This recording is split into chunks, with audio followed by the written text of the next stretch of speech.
Disney, what's not to love, eh?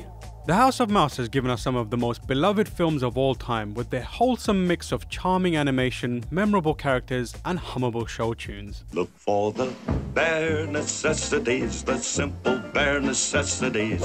And they're at it again this week with Moana, which delves into the mythology of Maui, a demigod from the South Pacific. Directors Ron Clements and John Musker, who gave us The Little Mermaid and Aladdin, actually travelled out to the South Pacific twice to make sure they were doing the stories justice. And by justice, we mean Disney justice, which involves taking these guys and making their stories a little more wholesome for the family. Some of their most popular tunes have bastardized not only the Brothers Grimm, but Hans Christian Andersen and Victor Hugo, among others. If you played The Witcher 3's Blood and Wine, you may have had a glimpse at the dark truth behind some of these fairy tales. Hey, what's up guys? Welcome to Tammy Plays, and we are playing Witcher 3 Blood and Wine. We're going to see Rapunzel, who's a straight hottie. If you've seen Tangled, you know she is a banger. Here we go, Rapunzel baby. Oh my god! What is going on here? Why is she That's just one example of Disney's sugarcoating. Here are 5 more. Viewer beware, your outlook on life may be fundamentally damaged after watching this.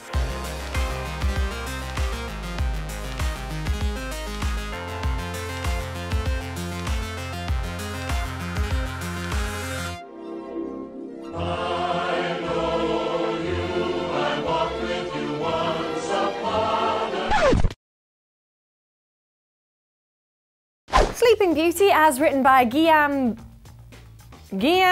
Batista Basile, features one of the most morally reprehensible kings in all fairy tale fiction. Like in the Disney version, she's pricked by a splinter and falls into a slumber. Her father deals with this in the very normal way of seating her on a velvet throne and then abandoning her in a house forever. Sometime later, another king stumbles upon her and tries to wake her, but ultimately fails. Now, it's about to get real nasty in here, so if you don't want your lovely childhood memories of this story ruined, then look away now and cover your ears as well. The king actually impregnates Sleeping Beauty while she's unconscious and then just returns to his kingdom. She gives birth to 2 children, Sun and Moon, while still in her coma. One of the kids manages to save her life by sucking the splinter out of her finger, which wakes her up to a world where she's a mother of 2 and has no idea who the father is. Things end up relatively happy after the king's illegitimate children are saved from being cooked into pies, and Sleeping Beauty escapes being burned alive at the hands of the jealous queen. But it's hard to get over just how awful the king's behaviour was. So she's unconscious, he impregnates her, she gives birth while still unconscious. None of this story is okay. When you're the best of friends, having so much fun. The last time I watched the Disney movie The Fox and the Hound, I wept like a baby. What a 25th birthday that was. But I had no idea the novel behind the film was so much worse. Like the Disney film, there are 2 hunting dogs, Chief and Copper, and 1 red fox named Todd, who revels in tormenting the hounds as they are chained up at the farm. That is until one day, your main man Chief decides to break free and chase the fox Todd. After the fox jumps the train tracks in the chase, Chief attempts to follow and is killed by the locomotive. With his favourite dog dead, the master promises revenge on the fox that killed his beloved hunting companion. What follows is years and years and winters of revenge-filled, frenzied fox hunting, even going as far as only training the remaining dog Copper to just hunt Todd.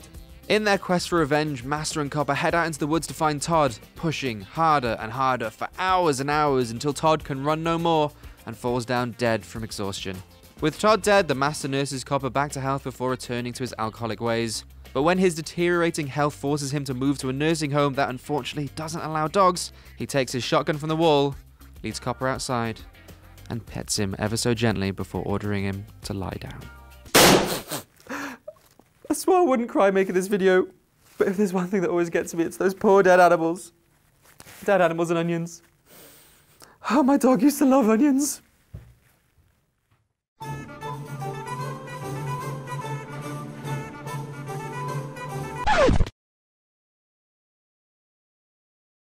Ah, the Hunchback of Notre Dame.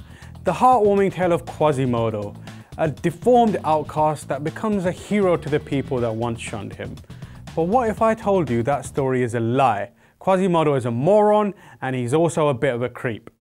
See, in the cute and colourful Disney version, Quasimodo comes to accept that Esmeralda, a beautiful gypsy girl that captures his heart, is in love with someone else and gives the happy couple his blessing.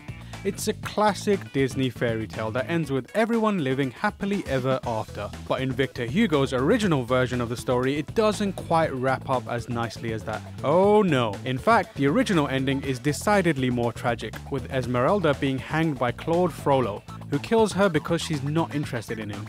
What a loser. In that version, the simple-minded Quasimodo basically delivers Esmeralda to her death, and only realizes his mistake when he notices Frollo laughing at the limp, lifeless body of his gypsy love interest. Quasimodo becomes the mayor of Creeptown by then going to the graveyard where Esmeralda's body is dumped and laying down next to her. He stays there until he dies of starvation, and their bodies are discovered over a year later with skeletons entwined. I don't know about you, but I'm glad I never saw that version of the story as a kid. Under the sea, darling, it's... You know that weird, gross stuff that washes up on the shores of beaches and the wave comes in? That weird sea foam? That's dead mermaids. F*** you, Disney, and the narwhal you rode in on. You never mentioned that in your version. But that's the kicker. In the original fairy tale from the Danish author Hans Christian Andersen, that version sees the Little Mermaid give up her 300-year-long life in the sea to have a human soul, and all for the love of a smarmy prince that she saves. But here is where it gets really nasty. The small print in this deal dictates that she will have her tongue cut out and lose her beautiful voice. Every step will feel like she is walking on sharp knives. She only gets a soul after the prince marries her, and if he falls for another, her heart will break, she will die, and then dissolve into sea foam. Damn, Hans! You have one screwed up imagination.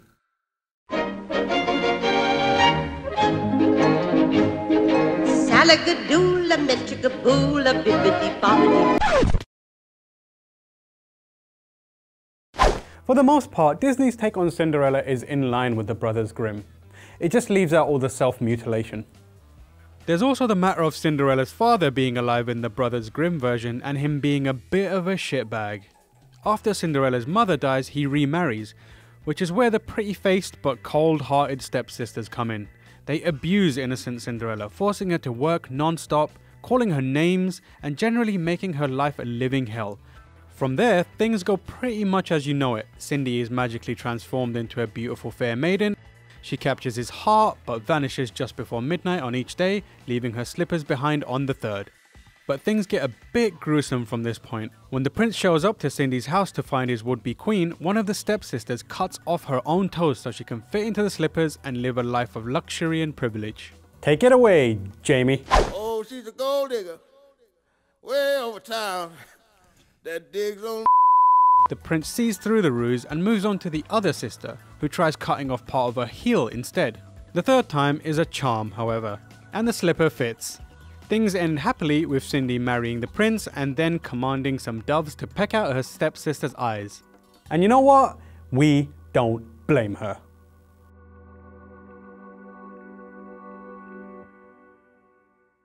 So there you are, the gross and slightly disturbing origins of 5 of your favourite Disney movies. Sorry for any childhood trauma we've caused. For more videos like this one, make sure to like and subscribe to GameSpot and GameSpot Universe, and we'll see you next time.